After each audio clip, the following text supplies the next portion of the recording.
G'day good people, Dave here and welcome to the long-term review of my Honda ADV 350 Maxi-Scooter. The ADV 350 is a mid-size Maxi-Scooter with a constant variable transmission, or CVT for short. It's just twist and go and a heap of fun.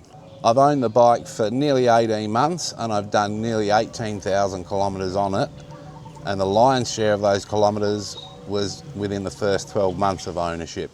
I've ridden this bike from northern Greater Bangkok across to Trat Province to the beautiful island of Koh Chang. I've also ridden it from home here north of Bangkok down to the absolutely gorgeous province of Chumphon. For the sake of this video, I've put the side boxes on it. Generally I only use the side boxes when I'm touring.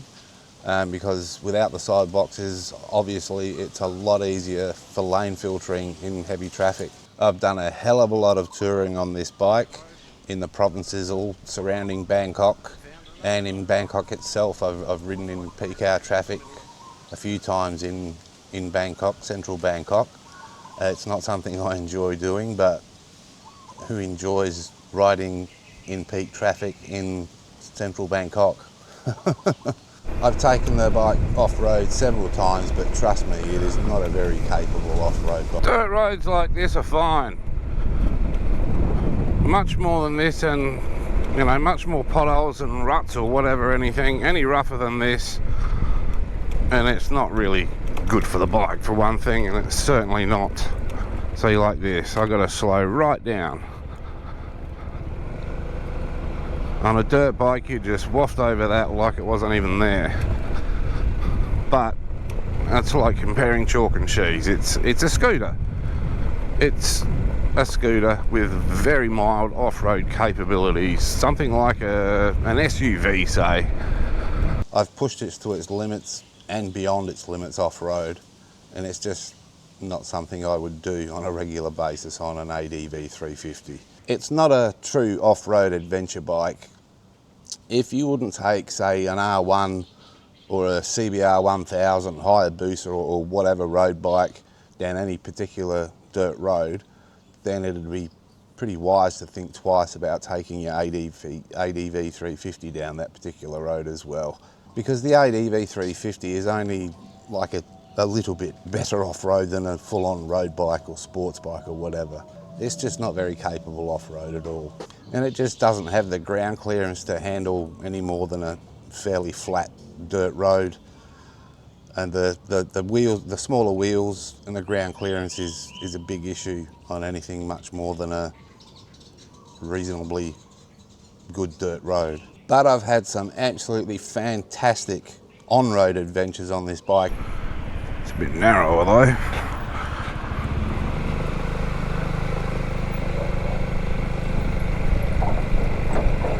And it doesn't sound very healthy. Well.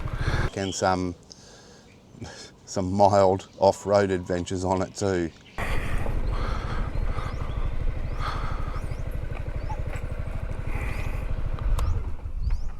This is awesome. Yeah. Nice little area. Now, if you're a specs person, then I'll display some specs on the screen now.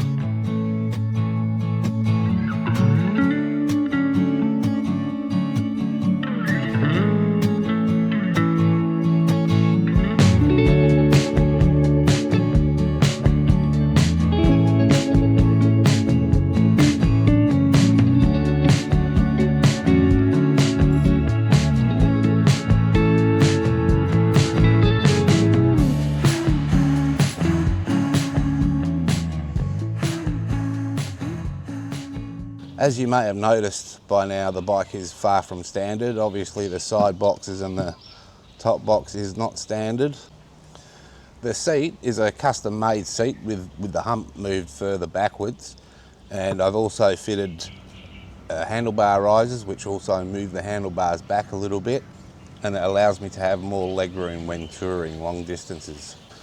I've also fitted a GPS crossbar above the instrument cluster so I can mount my phone on my quad lock at near enough to eye level for navigation purposes. The vibration damper on the quad lock is a must have, otherwise you could damage the camera on your phone. Also, I fitted this much taller tinted windscreen because the standard one was just too low, and the wind would, even on the highest setting, the wind would buffet my head around, and the noise was, and the whistling in my helmet was just unbearable.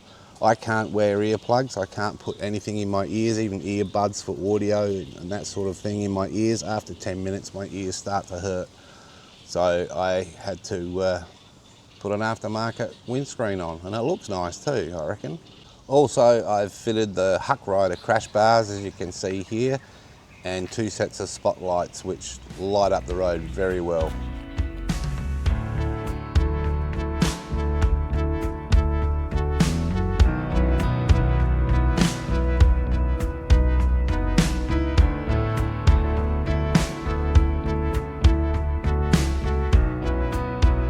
After 16,000 kilometres, the standard OEM tyres, the Michelin Carews, were replaced with Pirelli Angel tyres, and they are brilliant tyres. They are very confidence-inspiring tyres.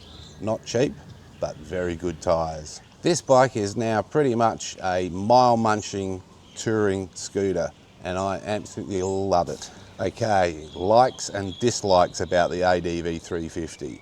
I'll start off with the dislikes first. There's only 3 dislikes I have about the bike, but the third one is a big one. The first dislike I have about the bike, it is a little bit underpowered when it comes to overtaking on the highway at anything above, say, 70 kilometres an hour. It's no big deal for me, but you do need to give yourself a little bit more time when overtaking it at anything above around 70 kilometres an hour. And my second dislike is that on a uneven, not very well maintained road, the ride is very harsh. It's due to the small wheels, and I think if the suspension were upgraded to really good aftermarket suspension, it could calm that issue a little bit. But it's no big deal really, but it is a bit of a dislike, a bit of a pet peeve I have about it, if I'm nitpicking. The third dislike I have about the bike is a big one, but even then it's only when it's cold. But the vibration and the noise coming from the variator, because when the variator gets dirty, it vibrates when it's cold. It's only when it's cold for some reason, but the whole bike vibrates on takeoff, just after takeoff, just after you've applied the power and it's just starting to get going, it shakes like mad. But if you clean it out regularly, then it's not an issue at all. But it is a pain in the backside having to clean it out on a regular basis. And I think if you don't clean out the variator and the clutch and everything regularly, you'd probably do some damage to the internals. Yeah, that's by far my worst problem with this bike, my worst dislike with this bike.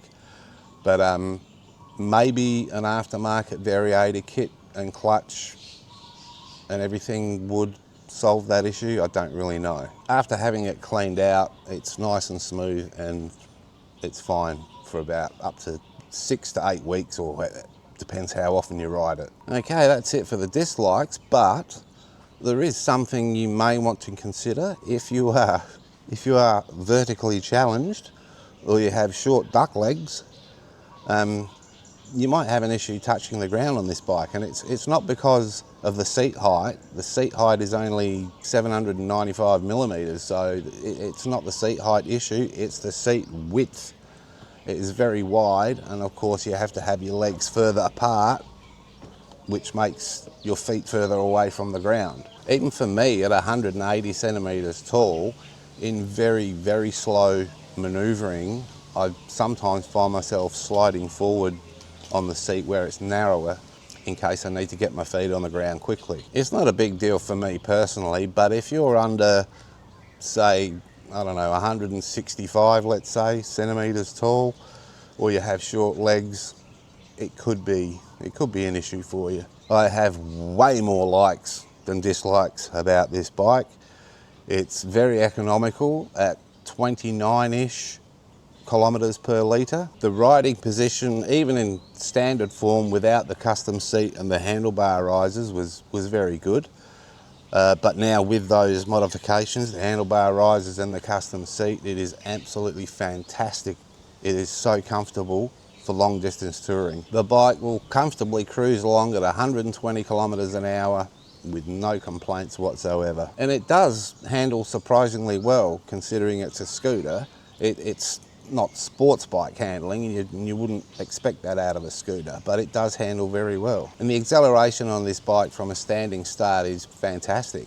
Like from a standing start, I don't think I've ever been beat yet from a standing start off the traffic lights, but it could be made even better with a aftermarket variator kit with lighter rollers. It gives it more acceleration. And also it looks fantastic. Even in standard form, it looks fantastic and aggressive, and even more aggressive now with the tinted windshield and the crash bars and the spotlights. It looks more aggressive.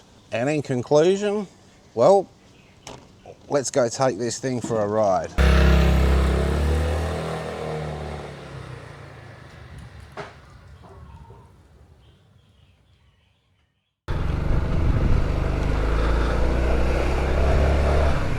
Overall, it's a fantastic bike for long distance touring like this.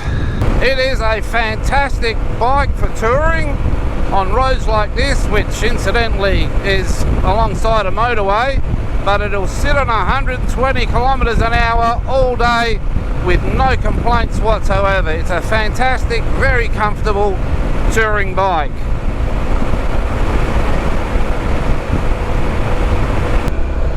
And it also does reasonably well in heavy traffic like this. It's not 100 or 125cc nimble, but it will do the job perfectly fine.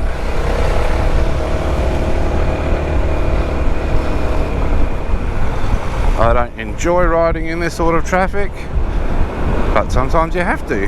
Now on poorly maintained roads like this, man, it's a rough ride. You can feel every bloody bump in the road. It doesn't bother me that much, but you know, it is what it is. Small wheels, it's a scooter. Man, this is a shit road. Ugh. Ugh.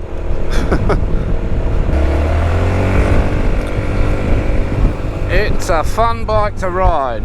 It is fairly nimble and it handles fairly well,